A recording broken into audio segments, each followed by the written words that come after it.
Bueno, en esta ocasión voy a presentar el tema de la neurofisiología en la sinapsis, neurotransmisores y sentido del gusto. La sinapsis, tenemos dos tipos de sinapsis, que es la sinapsis eléctrica y la sinapsis química. La sinapsis eléctrica es cuando se dan los impulsos eléctricos que son transmitidos por los canales directos desde una célula a la siguiente. Y la sinapsis química se da cuando las primeras neuronas secretan una sustancia química llamada neurotransmisor y esta a su vez activa sobre las proteínas del receptor de la siguiente neurona para excitarla, inhibirla o modificar su sensibilidad de alguna manera. El neurotransmisor es la sustancia que se libera por una neurona en la sinapsis y esta afecta a las siguientes neuronas o ya sea en un órgano efector. Los criterios para considerarlo como neurotransmisor es primero que se sintetiza en la neurona, segundo que está presente en la terminal y se libera en cantidades suficientes ejerciendo un efecto sobre la neurona postsináptica u órgano efector cuando se administra exógenamente como fármaco y que mimetiza los efectos del transmisor liberado endógenamente. Y también cuando exista un mecanismo para eliminarlo del lugar donde actúan, que es en la hendidura sináptica. Las categorías de los neurotransmisores se dividen según su estructura química. Algunos son aminas, otros aminoácidos, otros polipéptidos y algunos purinas. Y otros como el óxido nítrico y CO2, que también son gases. El sistema nervioso utiliza dos principales sustancias químicas para la comunicación, que son los neurotransmisores de pequeño tamaño molecular y 22 neuroactivos de cadena corta, que son los aminoácidos. Y también pueden ser dependiendo de su acción, que ya sea excitador o inhibidor, o algunos que son de los dos tipos. Los transmisores de pequeño tamaño molecular son sintetizados en el citosol de la terminal sináptica y luego se absorben por transporte activo para alojarse dentro de las neuronas vesículas de transmisores que existen en la terminal. El primero de ellos, la acetilcolina.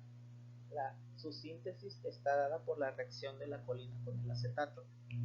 Es secretada por muchas neuronas en muchas áreas del encéfalo, pero específicamente en las grandes células piramidales de la corteza motora, en las neuronas distintas del núcleo de la base, en las motoneuronas que inervan los músculos esqueléticos, las neuronas preganglionares del sistema nervioso autónomo, en las neuronas del sistema nervioso periférico y en las neuronas del sistema nervioso simpático.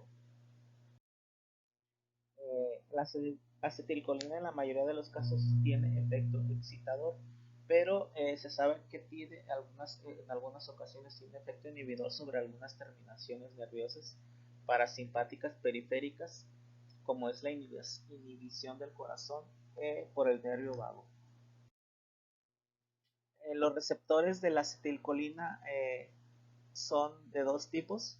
Uno es el receptor que se le llama nicotínico y el otro el muscarínico.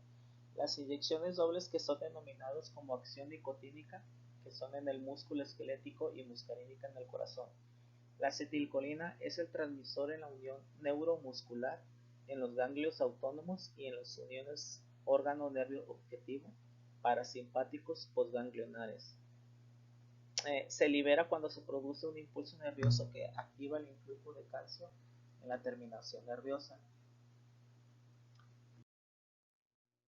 Los receptores nicotínicos o llamados de otro modo ionotrópicos, que son el impulso eléctrico de forma rápida, se le podría decir.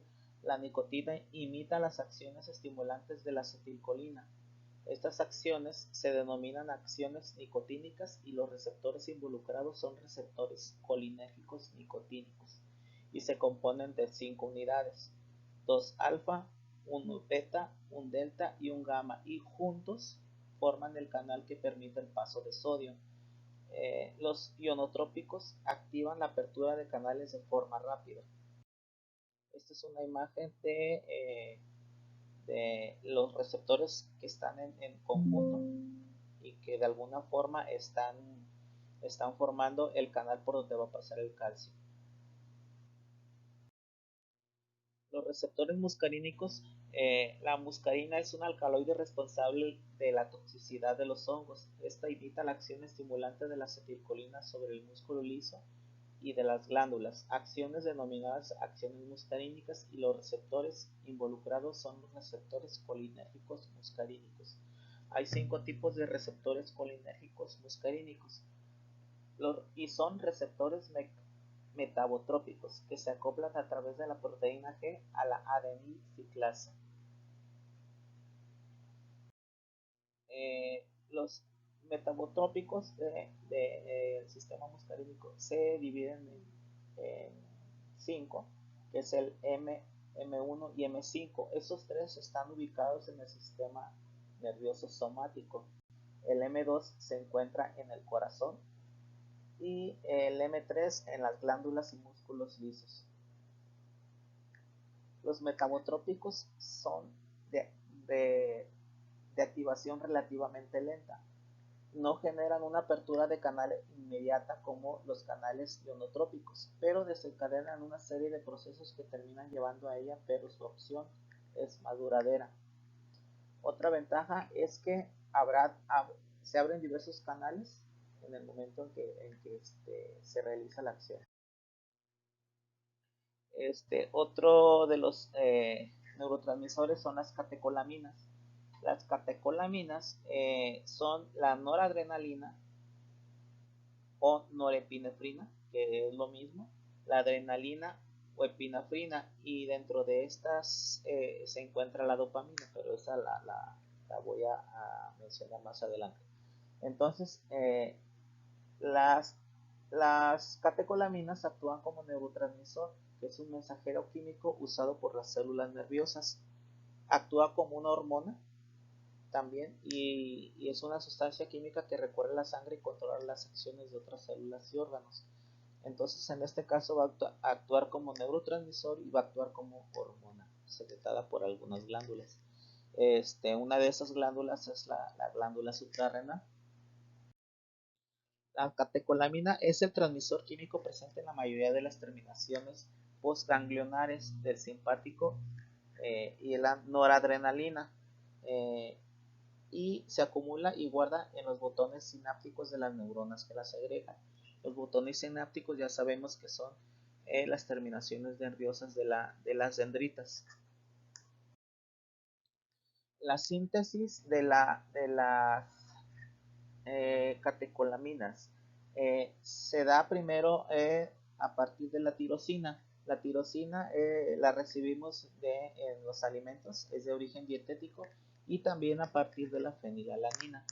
La tirosina se forma por medio de la tirosin hidroxilasa, se convierte en L-dopa, y la L-dopa por medio de la dopa descarboxilasa se convierte en dopamina. Después de la dopamina por medio de la dopamina beta hidroxilasa se convierte en noradrenalina, y la de la noradrenalina por medio de la feniletolamina N-metiltransferasa forma la adrenalina. Como lo había mencionado, son células que se forman dentro de las glándulas de la médula suprarrenal y en el encéfalo. La dopamina, la noradrenalina y la adrenalina. La eliminación de las catecolaminas es la norepinefrina y otros transmisores derivados se eliminan de la hendidura sináptica mediante la unión de receptores sinápticos, postsinápticos y presinápticos. La recaptura de las neuronas presinápticas o catabolismo es por medio de la MAO o monoamina oxidasa, que se encuentra en la superficie de las mitocondrias, y la COM o catecol o metiltransferasa, que está ampliamente en el hígado, en el riñón y en el músculo liso. La norepinefrina tiene afinidad por los receptores alfa y la epinefrina por los receptores beta. La siguiente que es la dopamina, que esta se sintetiza a partir de la adrenalina. En algunas partes del cerebro la síntesis de la dopamina se detiene, de la catecolamina se detiene en la dopamina, que luego se libera en la hendidura sináptica. La recaptura a través de un transportador de dopamina que depende del sodio y del cloro. Las neuronas dopaminérgicas se encuentran en varias regiones del cerebro. Una región es el sistema nigrostrial y participa en el control motor. El sistema mesocortical involucrado en el comportamiento de recompensas y adicciones y trastornos psiquiátricos como la esquizofrenia.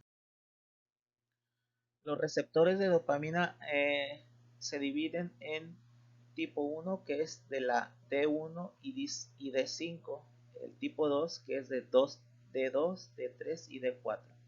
Todos los receptores de dopamina son GPCR, o sea que son mecanotrópicos, metabotrópicos. Se le considera la hormona del placer y participa en la regulación de diversas funciones como la conducta motora, emotividad y afectividad.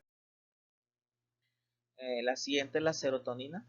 Está presente en altas concentraciones en las plaquetas, en el tubo digestivo, en el tronco cerebral. Se proyecta en una amplia opción del sistema nervioso somático, incluyendo el hipotálamo, sistema límbico, la neocorteza, el cerebelo y médula espinal, y en cantidades menores se encuentra en la retina. La síntesis de serotonina se sintetiza a partir de triptófano, que es uno de los aminoácidos esenciales, por hidroxilación y descarboxilación. Normalmente la hidroxilasa no está saturada. Un aumento en la digestión de triptófano aumenta el contenido de serotonina encefálica. Y sabemos que el triptófano, como es uno de los aminoácidos esenciales, los tenemos que recibir de la alimentación porque no se sintetizan dentro del organismo. Actúa como inhibidor de las vías del dolor en la médula, ayuda a regular el humor y estado afectivo y posiblemente produzca sueño. Después de su liberación vuelve a ser recapturada y su inactivación es por medio de la monoamina oxidasa. Hay tres tipos de, bueno, son 5, 6, 7 tipos. Los primeros 5, que es la serotonina 1A, serotonina 1B, serotonina 1C y serotonina 1D, son presinápticos. Esto es que son los que son de los encargados de mandar el estímulo nervioso. Las 5-HT2 son medidores de contracción de músculo liso y diversos efectos del encéfalo. El 5-H3 presente en tejidos periféricos y encéfalo, y el 5-HT4 facilita la secreción de hiperistalsis y en el cerebro. El glutamato es otro de los neurotransmisores, y es el neurotransmisor excitador en el cerebro y médula espinal, responsable del 75% de la transmisión excitadora en el sistema nervioso somático. La síntesis del glutamato se da a partir del alfa-cetoglutarato, que ya sabemos que el alfa-cetoglutarato es uno de los que se dan en la síntesis dentro del ciclo de Krebs. El alfa-cetoglutarato, por medio de la GABA transaminasa, forma el glutamato. Y la recapturación en las neuronas glutamatérgicas se convierte en glutamina. Se hidroliza de nuevo a glutamato. El glutamato se recaptura y por medio de la glutamina sintetasa se forma la glutamina, y de la glutamina, por medio de la glutaminasa, forma el glutamato, y es como un círculo vicioso que está ahí. Los receptores de glutamato Actúan como receptores ionotrópicos y también como metabotrópicos en el sistema nervioso somático. Y hay tres tipos de receptores ionotrópicos de glutamato con sus respectivas subunidades. El primero es el AMPA y va de la GLU-R1 a la GLU-R4. El siguiente es el kainato, que va de la GLU-R5 a GLU-R7 y kainato 1 y kainato 2. La NMDA es que son sus unidades, sería la NR1, NR2A y NR2D, de la NR2A hasta la 2NR2D. La ubicación de los receptores de glutamato. Todas las neuronas del sistema nervioso somático tienen tanto receptores AMDA como lambda. Los receptores de kainato están ubicados en las terminaciones secretadoras de GABA y postsinápticamente en el hipocampo, en el cerebelo, en la médula espinal y en la glía. Tenemos altas concentraciones de receptores NMDA en el hipocampo, que son receptores implicados en la memoria y el aprendizaje. La activación de los receptores metabotrópicos conducen a niveles altos de inositol, trifosfato intracelular y diaglicerol La clasificación de los neurotransmisores ya lo había mencionado, que eran excitadores y inhibidores. Los excitadores, que son la adrenalina, la noradrenalina, la dopamina, el glutamato, la fenilalanina, la serotonina, y los inhibitorios, que son la serotonina, el GABA, la taurina y la glicina. El GABA es el primero de los neurotransmisores inhibidores. Es el principal inhibidor del cerebro y media tanto la inhibición presináptica como la postsináptica. Y se sintetiza a partir del glutamato. El glutamato ya habíamos dicho que se forma a partir del alfa-cetoglutarato. Y por medio del glutamato descarboxilasa se forma el GABA en las terminaciones de muchas partes del cerebro. El GABA se metaboliza por la transaminación a fenilaldehído succínico y luego a succinato en el ciclo del ácido cítrico, que es lo mismo del ciclo de... tenemos receptores GABA A, receptores GABA B, que son ampliamente distribuidos en el sistema nervioso somático.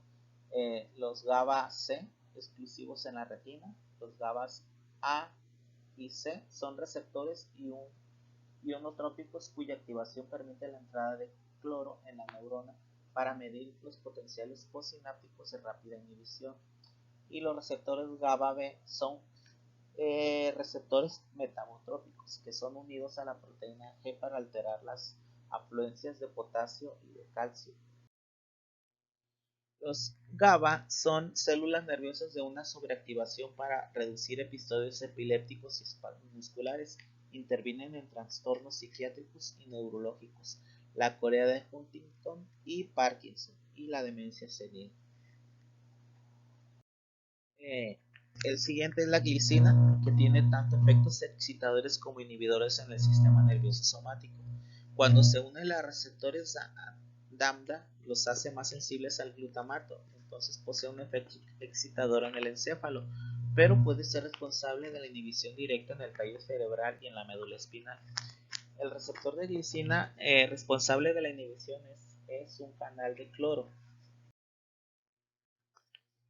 Y el sentido del olfato. En el sentido del olfato, aquí tenemos una imagen del bulbo olfativo, de la neurofisiología del olfato. En esta parte tenemos el lóbulo frontal. En esta parte tenemos el epitelio olfativo, que de aquí se ve de manera ya más grande el bulbo olfativo, el conducto olfativo, la fibra nerviosa, la célula de sostén, que es donde se encuentran las células nerviosas olfativas, los receptores, los cilios, y todos estos se encuentran aquí en el bulbo olfativo. Eh, Estas células nerviosas se encuentran dentro de la lámina cribosa en el hueso etmoides. La neurofisiología. El epitelio contiene tres tipos de neuronas que son importantes para el olfato, que son las neuronas sensoriales olfatorias, las células de sostén y las células madres basales. Estas células madres basales se encargan de la regeneración de las células que es olfatorias, ya que se están degradando y se están reformando una y otra vez cada 3 horas. Las neuronas sensoriales olfativas son las responsables de la traducción olfatoria. Tienen una dendrita corta y gruesa que se proyecta en la cavidad nasal, donde termina en un botón que contiene entre 6 y 12 cilios. Los axones de estas neuronas pasan a través de la lámina cribosa del hueso etmoides para entrar en los bulbos olfatorios. Las células de sostén secretan el moco que proporciona el ambiente iónico apropiado para la detección de los olores en el epitelio olfatorio. Las moléculas productoras de olores se disuelven en el moco y se unen a los receptores odoríferos en los hilos de las neuronas sensoriales olfatorias. Las células madres basales sufren mitosis para generar nuevas neuronas sensoriales olfatorias, según sea necesario para reemplazar aquellas dañadas por la exposición al ambiente. De hecho, son las únicas células del cerebro que se están renovando, y por eso hay una investigación acerca de eso para poder trabajar en la regeneración de las neuronas. Tenemos 6 tipos de olores, que son el alcanforado, el floral, el etéreo, el pútrido, el acre y el almizcleño. Esta es una imagen de lo que es la fisiología del olfato. En esta parte tenemos el epitelio, que es donde se encuentran las células sensitivas. Aquí están las células de sostén, donde se encuentran las células sensitivas. Aquí tenemos entre las células de sostén las células madre. Estas son las dendritas sensitivas que están localizadas en la mucosa, y posteriormente aquí al final de la célula sensitiva tenemos el bulbo olfatorio. En esta parte están lo que son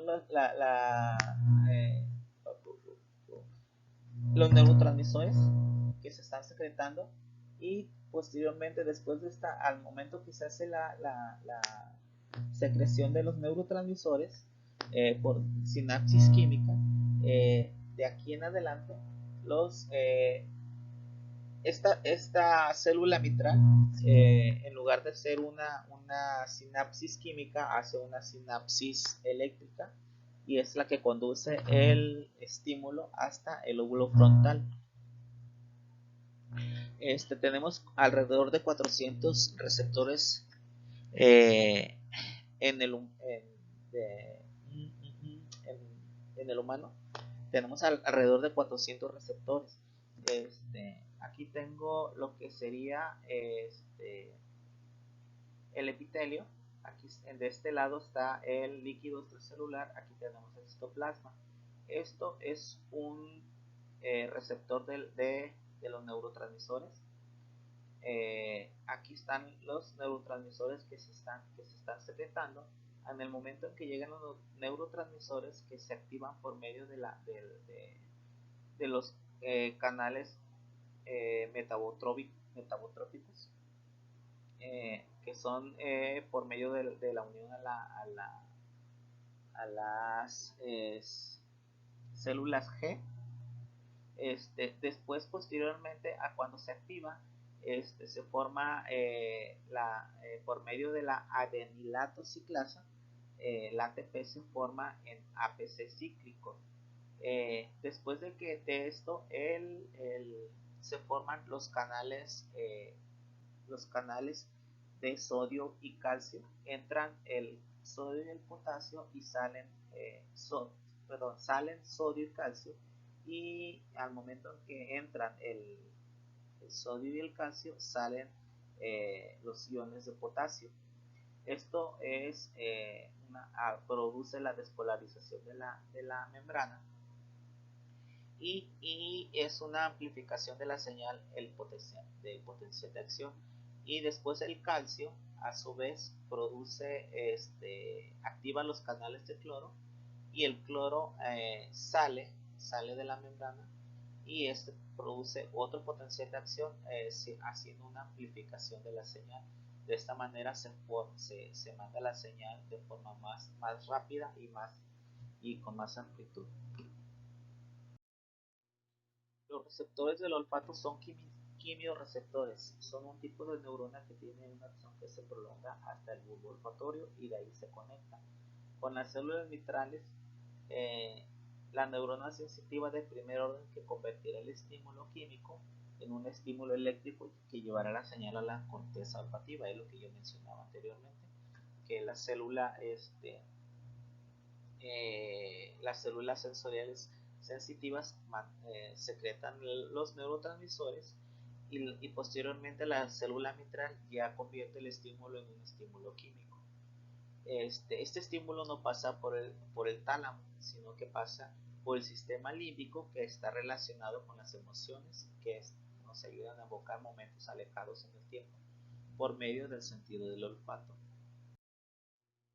Y eso es todo. Gracias.